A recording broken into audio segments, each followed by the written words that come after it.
So finally, dumating na itong in-order nating Bida dishwashing liquid. Kasi naman, ang dami kong nakikitang good reviews sa TikTok. Kaya naman, napa-order tayo.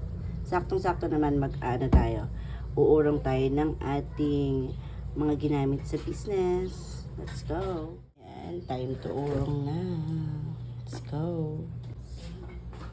Wash na tayo ng ating pang takoyaki, guys. Ang mantika niya. Tamang-tama. Yan, gagamitin natin itong Bida dishwashing liquid. Tingnan natin kung okay pa siyang gamitin. Sabi kasi nila isang patak lang daw eh. Para medyo tipid tayo sa sa sabon.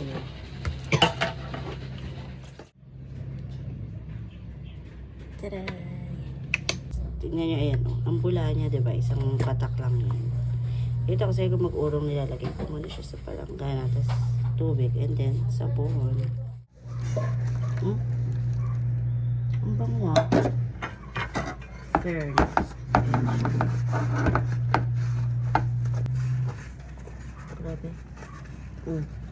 Natanggal siya agad okay to ah.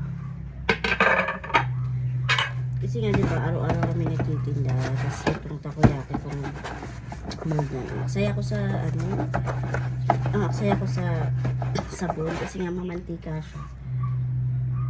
Ang tagal wala ng mantika. So ito yan. Ito tulad dito sa fries. Tara.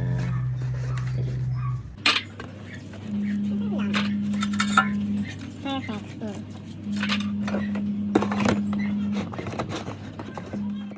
Grabe kung ang bango niya. Flexibility.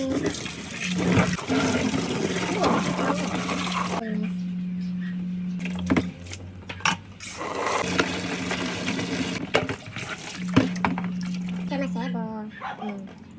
Diba? Ayan yung mga inurungan ko. Ayan yung mga mamantika. Gamit to.